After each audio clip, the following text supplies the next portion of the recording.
بسم الله الرحمن الرحيم. الحمد لله كفى وسلام على عباده الذين اصطفى. أما بعد، أعوذ بالله من الشيطان الرجيم. بسم الله الرحمن الرحيم. ما كان محمد أبا أحد من رجالكم ولكن رسول الله وخاتم النبيين وكان الله بكل شيء عليما. گزشتہ جمعہ کے اندر یہ بتلایا گیا تھا اور یہ بیان کیا گیا تھا کہ حضرت محمد صلی اللہ علیہ وسلم کو نبی کس طریقے سے بنایا گیا. جب آپ علیہ السلام کی عمر مبارکہ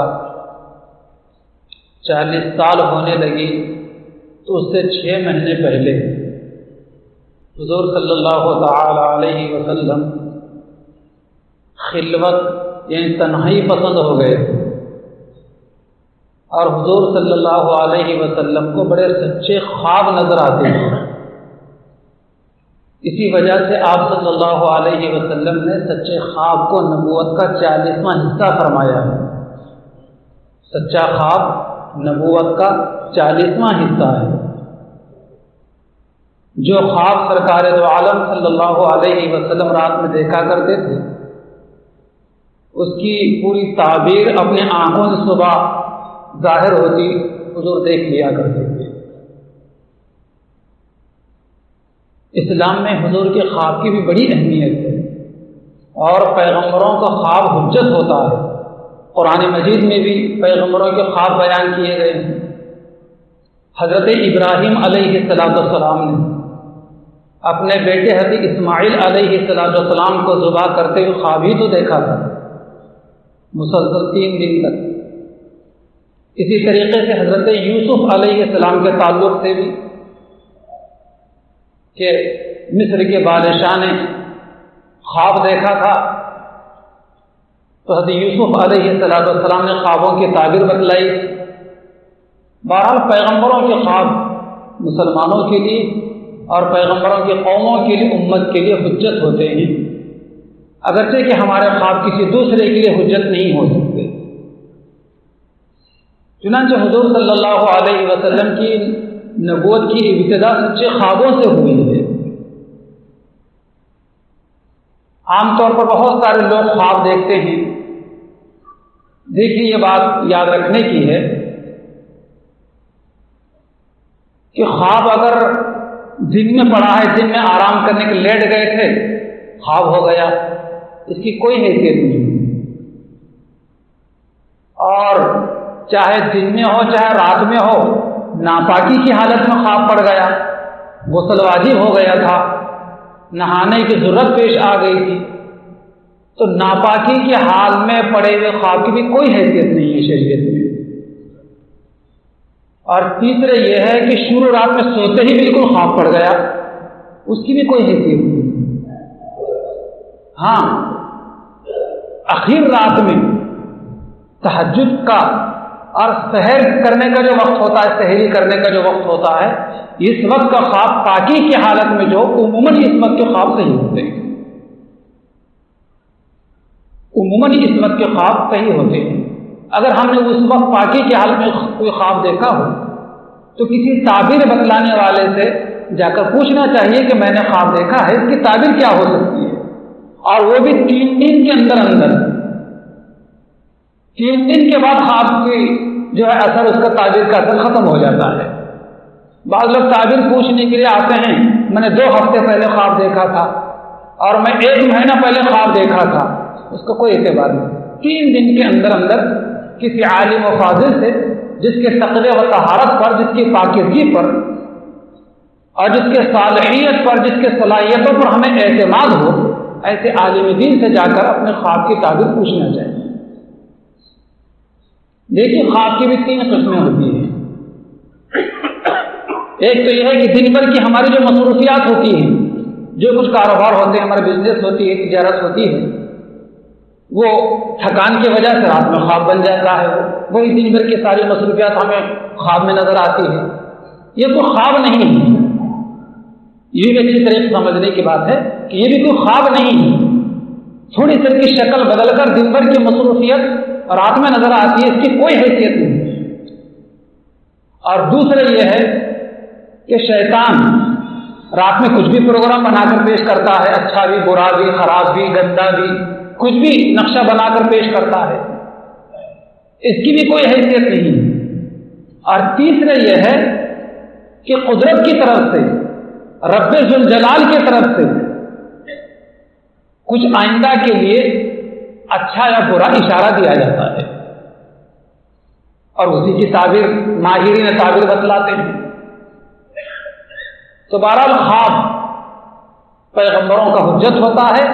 عام انسانوں کا حجت نہیں ہوتا۔ دوسروں کے لیے، خود کے لیے اگر سے کہ کچھ سمجھ لے اسے تو ٹھیک ہے۔ تو نبی کریم صلی اللہ علیہ وسلم کو نبی بنائے جانے سے 6 مہینے پہلے سے بڑے سچے سچے خواب نظر آیا کرتے تھے، اور ان خوابوں کے تعبیر حضور صبح میں اپنے آنکھوں سے دیکھ لیتے تھے۔ تو گویا کہ نبوت کی شروعات حضور پاک علیہ السلام کی خوابوں سے ہوئی ہے، اور اسی وجہ سے آپ علیہ السلام فرماتے ہیں کہ سچا خواب نبوت کا 40واں حصہ آپ علیہ السلام نے فرمایا ہے۔ جب آپ علیہ السلام کو نبی بنایا گیا تو نبی بنائے جانے کے بعد آپ علیہ السلام کو خفیہ طور پر خاموشی کے ساتھ میں آپ علیہ السلام نے دعوت توحید دینا شروع کی۔ اعلانیہ طور پر سب کے سامنے آپ نے دعوت و تبلیغ نہیں کی، چونکہ مخالفت کا ڈر تھا اور اللہ تعالیٰ کی طرف سے اجازت بھی نہیں تھی۔ اس لیے آپ علیہ السلام اپنے قریب کے لوگوں کو، دوستوں کو، بہت ہی قریب کے لوگوں کو آپ علیہ السلام یہ پیغام سنایا کرتے تھے کہ دیکھو بت پرستی شرک ہے اور کفر ہے، کفر اور شرک سے توبہ کرو، ایک اللہ کو مانو جو پوری کائنات اور کائنات کے ذرے ذرے کا خالق بھی ہے اور مالک بھی ہے، وہی نفع دینے والا، نقصان بھی اسی کی طرف سے ہوتا ہے۔ تو جس کسی کے سامنے آپ علیہ السلام یہ پیغام پیش کرتے وہ فوراً توحید کو اختیار کر لیتا، رسالت کو تسلیم کر لیتا، آخرت کو مان لیا کرتا تھا۔ اور بہت سارے لوگ اس کی مخالفت بھی کیا کرتے تھے۔ شروع میں آپ علیہ السلام نے دعوت توحید اور عبادت کے لیے، تعلیم و تعلم کے لیے مرکز کے طور پر آپ علیہ السلام نے حضرت ارقم ابن ارقم کے مکان کو منتخب فرمایا۔ ایک وادی میں مکان تھا ان کا، بیٹے کا نام بھی ارقم اور باپ کا نام بھی ارقم، ارقم ابن ارقم۔ تفصیلوں کے اندر جو آیا دار ارقم یعنی حضرت ارقم کا مکان، جس کو آپ علیہ السلام تجویز فرمایا تھا کہ تعلیم کے لیے بھی یہی آئیں گے اور ایمان قبول کرنے کے لیے بھی یہی لوگ آ کر اسلام قبول کیا کرتے تھے۔ چنانچہ حضرت عمر رضی اللہ تعالی عنہ وہیں پر دار ارقم ہی میں پہنچ کر اسلام قبول کیے، اور حضور صلی اللہ علیہ وسلم نے خاص طور پر 2 لوگوں کے لیے آپ نے دعا فرمائی کہ اے اللہ ان دونوں میں سے کسی ایک کو اسلام کی ہدایت دے کر اسلام کو تقویت عطا فرما۔ کون 2 شخصیات ہیں وہ جن کا بڑا مکہ مکرمہ میں دبدبا تھا اور بڑے طاقتور تھے اور بڑا اثر و رسوخ تھا ان کا مکہ مکرمہ کے اندر؟ ایک ہے ابو جہل اور دوسرے حضرت عمر رضی اللہ تعالیٰ عنہ۔ لیکن حضور پاک صلی اللہ علیہ وسلم کی دعا حضرت عمر کے حق میں قبول ہوگی اور ابو جہل کے حق میں قبول نہیں ہوگی۔ اور ابو جہل اور ابو لہب یہ دونوں حضور پاک صلی اللہ علیہ وسلم کو بہت زیادہ ایذائیں اور تکلیفیں دیا کرتے تھے۔ کوئی راستہ، کوئی طریقہ نہیں چھوڑا جس کو تکلیف دینے کے لیے حضور کو آزمایا نہ ہو انہوں نے۔ اور جب تک حضور صلی اللہ علیہ وسلم کی دعا ان دونوں کے حق میں جاری تھی اور جب تک حضرت عمر اسلام میں داخل نہیں ہوئے، اس وقت تک آپ صلی اللہ علیہ وسلم نے برمنا اعلانیہ طور پر، اعلان بھی آپ نے توحید کا نہیں فرمایا تھا اور حرم شریف میں آ کر آپ عبادت بھی نہیں کرتے، چونکہ بڑی تکلیفیں دیا کرتے۔ جیسے ہی حضرت عمر فاروق رضی اللہ تعالیٰ عنہ اسلام میں داخل ہوئے ہیں تو آپ علیہ السلام کو حکم بھی ہوا کہ اب دعوت و تبلیغ کو برملا اعلانیہ طور پر سب کے سامنے پیش کریں، اور پھر حرم میں آ کر آپ علیہ السلام عبادت بھی کیا کرتے، ورنہ جہاں دیکھ کے عبادت کرتے ہوئے نماز پڑھتے ہوئے تو لوگ بہت پریشان کیا کرتے۔ آپ سجدے میں ہوتے تو آپ کی مبارک پیٹھ پر اونٹ کے پیٹ میں کی جو اوجڑی بڑی پوٹلی ہوتی ہے اس کو جس میں مبارک پر رکھ دیا کرتے، آپ کے راستوں میں کانٹے بچھائے کرتے، آپ پر گندگی ڈالا کرتے، کچرا کوڑا کرکٹ ڈالا کرتے، آپ کو گالیاں دیا کرتے، آپ کو مجنون کہا کرتے، دیوانہ کہا کرتے، اور آپ ایک کو جا کر پیغام حق سنایا کرتے، حضور ہٹتے ہی فوراً آ کر وہاں پر حضور پاک علیہ السلام کے باتوں کو فرسودہ کہتے، اور یہ کہتے کہ پچھلے لوگوں کی قصے کہانیاں ہیں، ان کو مت مانو، ان سے بہتر قصے کہانیاں تو ہم سناتے ہیں۔ اس طریقے سے حرکت کیا کرتے، اور جو تکلیفیں حضور کو دیا کرتے تھے تو حضور پاک علیہ السلام کے مبارک ہاتھ پر اسلام قبول کرنے والوں کو اس سے زیادہ تکلیفیں دیا کرتے، اس سے زیادہ تکلیفیں دیا کرتے، رسیوں میں باندھ کر مارا کرتے، گرم گرم ریت پر کبھی آندھا اور کبھی چتا لٹایا کرتے تھے، بڑی بڑی چٹانیں رکھ دیا کرتے تھے، زنجیروں میں باندھ دیا کرتے تھے، باری باری سے لوگ مارا کرتے تھے۔ لیکن توحید کا جام ایک مرتبہ پی لیا انہوں نے، مارنے والے مار کر تھک جاتے تھے، لیکن یہ اسلام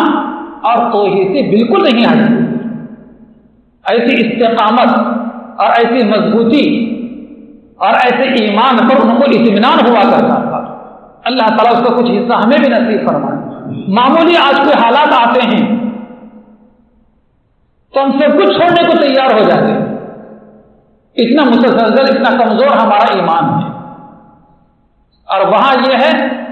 کہ کوئی مارنے کو آئے تو مرنے کو تیار، اپنی جان کی بازی دینے کو تیار، لیکن اسلام اور ایمان کو چھوڑنے کو تیار نہیں ہوا کرتے تھے۔ تو آپ علیہ السلام کی حکم سے پھر دوبارہ تقریباً 100 لوگوں نے، 73 مرد اور 17 عورتوں نے پھر مکہ مکرمہ سے حبشہ کی جانب ہجرت کی، اور وہاں جیسے ہی پہنچے تو مشرکین مکہ کی طرف سے ایک وفد، ایک جماعت پہنچ گیا حبشہ، اور وہاں بادشاہ کے پاس اپنا مطالبہ رکھا۔ کیا مطالبہ رکھا؟ یہ مطالبہ رکھا کہ ہمارے پاس کے کچھ لوگ جو بھولے بھٹکے سے ہیں، وہ آپ کے شہر میں آئے ہوئے ہیں، وہ ہمارے شہر کے مکہ کے رہنے والے ہیں، ان کو ہمارے حوالے کر دیا جائے، ہم ان کو لینے کے لیے آئے ہیں۔ حالانکہ ان لوگوں کے ظلم زیادتی سے تنگ آ کر ہجرت کر چکے تھے۔ حبشہ کے بادشاہ کا نام نجاشی تھا۔ انہوں نے کہا کہ ایسا نہیں ہو سکتا کہ تم مانگو اور میں 100 لوگوں کو تمہارے حوالے کر دوں، ایسا نہیں ہو سکتا، میں پہلے تحقیق کروں گا کہ کیا بات ہے، کیا بات ہے، میں پہلے تحقیق کروں گا کہ کیوں آئے ہیں اور کیا چاہتے ہیں، میں پہلے تحقیق کروں گا۔ چنانچہ اس وقت امیر قافلہ حضرت جعفر تھے، حضور پاک علیہ السلام کے چچا بھائی، حضرت علی کے بھائی حضرت جعفر ابن ابی طالب تھے۔ ان کو بلایا گیا نجاشی کے دربار میں بلانے کے بعد کہا کہ کیا بات ہے، تم ہمارے ملک میں کیوں آئے ہو اور کیا فرض ہے، اور یہ لوگ کہتے ہیں کہ ہم تم کو لینے کے لیے آئے ہیں، کیا ماجرا ہے؟ تو کتابوں میں حضرت جعفر رضی اللہ تعالیٰ نے گفتگو کی تھی نجاشی کے دربار میں، اس کو الفاظ کا جو جامع پہنایا گیا ہے، تقریر دل پذیر، تقریر دل پذیر، یعنی دلوں کو موم کرنے والی، دلوں پر اثر انداز کرنے والی تقریر تھی حضرت جعفر رضی اللہ تعالیٰ عنہ۔ نجاشی کے دربار میں کھڑے ہو کر انہوں نے پورا اپنا مدعا سنایا کہ بادشاہ سلامت، بات اصل میں یوں ہے کہ ہم کفر اور شرک میں بھٹکے ہوئے تھے، ہم ظلم و زیادتی کرتے تھے، ہم لوٹ مار کیا کرتے تھے، زنا اور چوری کیا کرتے تھے، ہم شراب نوشی کیا کرتے تھے، ہمارا طاقتور ضعیفوں کو مار دیا کرتا تھا، ختم کر دیا کرتا تھا، ہم اپنے بچیوں کو ہاتھوں سے دفن کر دیا کرتے تھے، پڑوسیوں کو ہمارے پاس کوئی پاس و لحاظ نہیں تھا۔ خدا کا کرشمہ کہ ہماری طرف اللہ تبارک و تعالیٰ نے حضرت محمد کو پیغمبر بنا کر بھیجا ہے صلی اللہ علیہ وسلم۔ ہم ان کے پورے نسل سے واقف ہیں کہ کتنی پاکیزہ شخصیت ہے وہ نبی بن کر ہمارے پاس آئے ہیں، انہوں نے ہمیں توحید و اسلام کی دعوت دی ہے، امن و شانتی کا پیغام ہمیں پہنچایا ہے، ظلم و زیادتی سے ہمیں منع کیا ہے، چوری ڈکیتی سے ہمیں روکا ہے، شراب اور زناکاری سے ہم کو دور رہنے کے لیے کہا ہے، اپنے ماں باپ کے حقوق ہمیں بتلائے ہیں، اولاد کے ساتھ محبت و پیار کرنے کا طریقہ انہوں نے بتلایا ہے، پڑوسیوں کے ساتھ کیسے رہنا چاہیے یہ طریقہ انہوں نے بتلایا ہے، نماز اور روزہ ہمیں سکھلائی ہے، زکوٰۃ اور حج کا طریقہ ہمیں بتلایا ہے، انسانیت انہوں نے محمد نے ہمیں سکھلائی ہے صلی اللہ علیہ وسلم۔ اسی وجہ سے یہ لوگ ہمارے دشمن بن گئے ہیں، کون لوگ؟ جو لینے کے لیے آئے تھے، اسی لیے یہ لوگ ہمارے دشمن بن گئے ہیں اور ہمیں ایذائیں و تکلیفیں دینے لگے ہیں کہ ہم نے کفر کو کیوں چھوڑا، شرک کو کیوں چھوڑا اور نیا دین ہم نے کیوں قبول کیا۔ اس وجہ سے ہم کو یہ لوگ پریشان کر رہے ہیں، ہم اپنے وطن میں ان کے ظلم و زیادتی سے تنگ آ کر ہجرت کر کے آپ کے وطن میں پناہ لینے کے لیے آئے، اور یہ دھوکے سے ہم کو یہاں سے لے جا کر پھر ظلم و ستم کی چکی میں ہمیں پیسنا چاہتے ہیں۔ حضرت جعفر رضی اللہ تعالیٰ کی دل پذیر تقریر کو سن کر نجاشی نے صاف انکار کیا کہ ایسا نہیں ہو سکتا کہ اتنے مقدس لوگوں کی جماعت کو، اتنے پاکیزہ اتنے اچھے لوگوں کی جماعت کو میں تمہارے حوالے کر دوں، ایسا نہیں ہو سکتا، جاؤ واپس۔ ان کو واپس مایوس ہو کر واپس آنا پڑا، اور پھر اسی وقت نجاشی نے حضرت جعفر رضی اللہ تعالیٰ عنہ کی تقریر کو سن کر اور حضور پاک علیہ السلام کی تعلیمات کو، ان پیغاموں کو سن کر فوراً حضرت جعفر رضی اللہ تعالیٰ کے ہاتھ پر اس عظیم بادشاہ نے اسلام قبول کیا، فوراً اسلام قبول کیا، اور جب ان کا انتقال ہو گیا حضور پاک علیہ السلام کے لیے معجزانہ طور پر، حضور کے لیے معجزانہ طور پر نجاشی کا جنازہ حضور کے سامنے کر دیا گیا، حالانکہ وہ ملک الگ ہے حبشہ اور حضور عرب میں رہتے ہیں، سینکڑوں کلومیٹر کا میلوں کا فاصلہ ہے،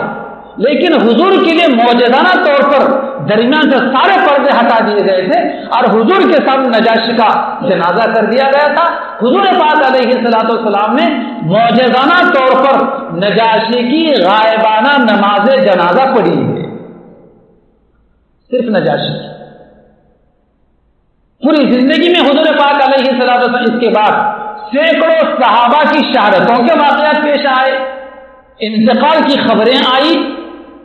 غزوات میں اور جہاد میں اور مختلف موقعوں پر، لیکن آپ علیہ السلام نے کسی کی غائبانہ نماز جنازہ نہیں پڑھی، صرف نجاشی کی پڑھی، وہ بھی خاص طور پر حضور کے سامنے جنازہ کر دیا گیا تھا۔ اسی وجہ سے امام اعظم ابو حنیفہ رحمۃ اللہ فرماتے ہیں کہ وہ حضور کے لیے خاص واقعہ تھا، وہ عام مسلمانوں کو کسی کی غائبانہ نماز جنازہ پڑھنے کی اجازت نہیں ہے، ہم مسلمانوں کے لیے نماز جنازہ پڑھنے کے لیے میت کا سامنے ہونا ضروری ہے، میت کا سامنے ہونا ضروری ہے۔ بہرحال محترم بزرگوں اور دوستوں، نبی کریم صلی اللہ علیہ وسلم کے دست حق پرست پر حضرت عمر رضی اللہ تعالی عنہ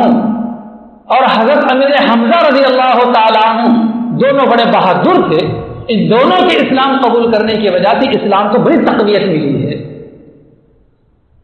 لیکن تقویت ملنے کے باوجود اہلیان مکہ، قریش مکہ بڑے ایذائیں، بڑے تکلیفیں دیا کرتے تھے حضور کو بھی اور حضرات صحابہ کو بھی، یہاں تک کہ مشرکین مکہ کے بڑے بڑے سرداروں نے آ کر باضابطہ چیلنج کیا۔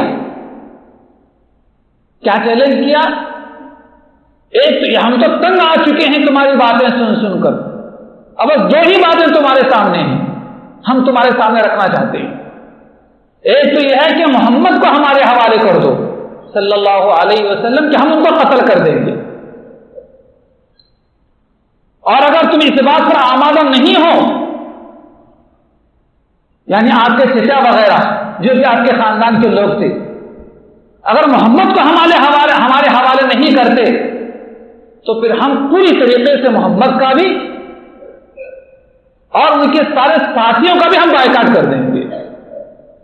حضور کی چچا نے کے خاندان کے لوگوں نے صاف انکار کیا کہ ایسا کبھی بھی نہیں ہو سکتا، کیا محمد کو آپ کے حوالے کر دیں اور ہمارے جیتے جی آپ ان کو قتل کر دیں، ایسا کبھی بھی نہیں ہو سکتا۔ چنانچہ مشرکین مکہ کے سرداروں نے بیٹھ کر ایک عہد و پیمان تحریر کیا، بائیکاٹ نامہ، مقاطعہ جسے کہا جاتا ہے، اس کو تحریر کیا، اور بائیکاٹ کی باضابطہ شرائط لکھی گئی کہ حضرت محمد کو، ان کے ساتھیوں کو، اور جو لوگ ان کا اسلام اور ان کا کلمہ پڑھتے ہیں ان کو کسی قسم کا نہ پانی دیا جائے گا، نہ کھانا دیا جائے گا، نہ کوئی ان سے بات کرے گا، نہ کوئی ان کو سلام کرے گا، نہ ان کے سلام کو کوئی جواب دے گا، نہ ان سے کوئی شادی کرے گا، نہ کوئی اپنی بیٹی دے گا، نہ ان کی بیٹی کو قبول کرے گا۔ کسی قسم کا ان کے ساتھ بھی کوئی تعاون و تناصر کا معاملہ نہیں ہوگا۔ جو کوئی ان کے ساتھ میں تعاون و تناصر کا معاملہ کرے گا اس سے بھی بائیکاٹ کر دیا جائے گا، سوشل بائیکاٹ پوری طریقے سے۔ اور باضابطہ تحریر لکھ کر کعبۃ اللہ کے دروازے پر لٹکا دی ہوئی کہ جب تک محمد کو ہمارے حوالے نہیں کرتے، یا جب تک اپنے اس نئے دین سے توبہ نہیں کرتے، اور ہمارے آبا و اجداد کا دین جب تک قبول نہیں کرتے، جب تک تم سب سے بائیکاٹ۔ بس عہد و پیمان کی تحریر لکھ کر کعبۃ اللہ پر لٹکا دی گئی۔ نہ چاہتے ہوئے بھی ان لوگوں اور سب لوگوں کے، مشرکین مکہ کے بڑے بڑے سرداروں کے اس پر دستخطیں کی۔ چنانچہ حضور پاک علیہ الصلوۃ والسلام کے چچا خواجہ ابو طالب حضور کو لے کر اور مسلمانوں کی جماعت کو لے کر، جو بھی عورتیں، جو بھی بچے اور جو بھی مرد اور عورتیں اس وقت مسلمان تھیں، سب کو لے کر حضور صلی اللہ علیہ وسلم شعب ابی طالب، ایک پہاڑ کی گھاٹی کی ذاتی ملکیت تھی ابو طالب کی، اس گھاٹی میں جا کر آپ نے پناہ لے لی۔ ہفتہ 2 ہفتے نہیں، مہینہ 2 مہینے نہیں، بلکہ مسلسل 2.5 سے 3 سال تک حضور صلی اللہ علیہ وسلم پورے صحابہ کے ساتھ اس گھاٹی میں رہے۔ 3 سال تک کوئی کھانے کا انتظام نہیں، کوئی پانی کا انتظام نہیں، کوئی پہننے کا انتظام نہیں، کہیں سے کچھ پہنچ جاتا کوئی لا کر دے دیتا چھپ چھپا کر، تو بس اسی پر گزر بسر ہوا کرتی تھی۔ ایک ایک لقمہ کئی کئی لوگ کھا لیا کرتے تھے۔ درختوں کے پتے کھا کر 3 سال تک حضرات صحابہ نے اس شعب ابی طالب کے اندر زندگی کاٹی ہے۔ 3 سال تک دیکھیے کیسی قربانیاں ہیں ان لوگوں کی اسلام کی خاطر اور مذہب اسلام کی خاطر، دین حق کی خاطر۔ اتنے قربانیوں کے باوجود نہ انہوں نے حق کا پیغام پہنچانا چھوڑا، نہ دین اسلام کی کسی ایک ادنا حکم کو انہوں نے چھوڑا۔ آج کس قدر پوری دنیا کے اندر ہمارے پاس امن ہے، کوئی روکنے والا کوئی ٹوکنے والا نہیں ہے، لیکن حق بات دوسروں کو بتلانے کو بھی ہم تیار نہیں ہیں، اور شریعت و سنت پر عمل کرنے کو بھی تیار نہیں ہیں۔ یہ پاکیزہ مقدس شخصیات اگر قیامت کی ہم سے پوچھ لے کہ لوگوں ہم نے کتنی قربانیاں دے کر دین اور یہ شریعت اور یہ سنت تم تک پہنچایا ہے، تم سے عمل بھی نہیں ہو سکا، تو بتلائیے ہم کیا جواب دیں گے اس سے؟ اس لیے محترم بزرگوں، دوستوں، ہمیں کوئی روکنے والا نہیں، کوئی ٹوکنے والا نہیں ہے، تم کیوں شریعت و سنت پر عمل نہیں کرتے؟ کیوں دین سے دور رہتے ہیں؟ کیوں قرآن و حدیث سے دور رہتے ہیں؟ سمجھ میں نہیں آتی بات۔ اور کیوں اپنے آپ کو گنہگار کر کے، کیوں اپنے آپ کو جہنم کا ایندھن بنانے کے لیے تیار رہتے ہیں؟ اللہ تعالی ہمیں صحیح سمجھ بوجھ عطا فرمائے۔ بہرحال 3 سال مکمل ہونے کے بعد جن لوگوں نے یہ عہد و پیمان بائیکاٹ کا تحریر نامہ لکھوایا تھا، اللہ تبارک و تعالیٰ نے ان میں اختلاف ڈال دیا اور ان کے دلوں میں حضور کی محبت ڈال دی گئی، اور یہی لوگ جن لوگوں کے دستخط تھے اس بائیکاٹ نامے پر، وہ آپس میں ان کا اتحاد ختم ہو گیا، اور انہی لوگوں نے، دشمنوں نے تلواروں کو لے کر، ہتھیاروں سے لیس ہو کر اس وادی میں پہنچے جہاں پر آپ علیہ السلام اپنے صحابہ کے ساتھ میں وہاں پر روپوش۔ حالانکہ آپ کے چچا خواجہ ابو طالب اگرچہ کہ مسلمان نہیں ہوئے تھے وہ، لیکن بڑی حضور سے محبت، بڑی عقیدت تھی، اس لیے مسلمان نہ ہونے کے باوجود 3 سال تک مصیبتوں کے دن حضور کے ان چچا نے بھی اس وادی میں کاٹے، 3 سال۔ اور حضور اور کئی لوگ اتنے لاغر، اتنے دبلے، اتنے بیمار ہو گئے تھے کھانے پینے کی چیزیں نہ ہونے کی وجہ سے اور درختوں کے پتے کھانے کی وجہ سے، کہ یہاں سے جانے کے بعد جیسے دشمنوں کے دلوں میں اللہ تعالیٰ نے حضور کی، مسلمانوں کی محبت ڈال دی، ان کا اتحاد ختم ہو گیا، تو وہی لوگ ہتھیار لے کر اس وادی میں پہنچے ہیں اور کہنے لگے کہ سب بائیکاٹ ختم، ہم تم کو لینے کے لیے آئے ہیں، چلو اپنے گھروں کو چلو۔ اسی وقت حضور پاک علیہ السلام نے اپنے سگے چچا ابو طالب سے یہ بھی کہا کہ چچا جان، ان لوگوں نے مقاطعہ نامہ، بائیکاٹ نامہ جو کعبۃ اللہ کے دروازے پر لگایا ہے، سارے حروف اس کے مٹ چکے ہیں، اور بائیکاٹ نامے کے اندر صرف اللہ کا نام باقی ہے۔ چنانچہ لوگوں نے جا کر دیکھا تو پوری تحریر ختم ہو گئی تھی، دیمک کھا گئی تھی، صرف بیچ میں اللہ کا نام باقی تھا۔ جیسے سے وادی سے گئے ہیں، اپنے گھروں کو گئے ہیں، تو خواجہ ابو طالب حضور کے چچا پتے کھانے کی وجہ سے، کھانے پینے کی چیزیں میسر نہ ہونے کی وجہ سے بہت دبلے، بہت بیمار، بہت کمزور ہو گئے تھے۔ جانے کے بعد چند ہی دنوں میں ان کا انتقال ہو گیا، چند ہی دنوں کے اندر، کیونکہ حضور کے چچا حضور کا بہت بڑا سپورٹ تھے، کھل کر کبھی جانی حملہ حضور پاک علیہ السلام پر مکہ کے لوگ، قریش کے لوگ نہیں کر سکتے تھے، چچا بیچ میں آ کر کھڑے ہو جاتے۔ جیسے چچا کا انتقال ہوا تو حضور کو بڑا صدمہ ہوا، بڑی تکلیف ہوئی، آپ علیہ السلام بڑے رنجیدہ ہوئے۔ آپ علیہ السلام 3 دن نہیں گزرے تھے کہ حضور پاک علیہ السلام کی غمگسار بیوی حضرت خدیجہ الکبریٰ رضی اللہ تعالی عنہ چچا کے انتقال کے 3 دن کے بعد ان کا بھی انتقال ہو گیا۔ چچا کے بعد سب سے بڑا سپورٹ، سب سے بڑا ہمت اور حوصلہ دلانے والی اگر کوئی خاتون تھی تو حضور کی بیوی۔ جیسے گزشتہ جمعے کے اندر میں نے بتلایا تھا کہ حضور پریشان ہو کر آئے غار حرا سے، تو کس طریقے سے ہمت دلائی حضور پاک علیہ السلام کو حضرت خدیجہ الکبریٰ رضی اللہ تعالیٰ عنہ نے، اور آپ کے کارناموں کو یاد دلا دلا کر ہمت دلائی۔ تو یہ 2 عظیم شخصیات، حضور کے چچا ابو طالب اور آپ کی غمگسار بیوی خدیجہ الکبریٰ رضی اللہ تعالیٰ کا 3 ہی دنوں کے 2 بڑی شخصیات کا انتقال ہو گیا۔ تو آپ علیہ السلام اتنا رنج ہوا، اتنے غمزدہ ہوئے آپ علیہ السلام کہ آپ علیہ السلام نے اس سال کا نام عام الحزن، عام کے معنی آتے ہیں سال کے، اور حزن کے معنی آتے حزن ملال، غم کی۔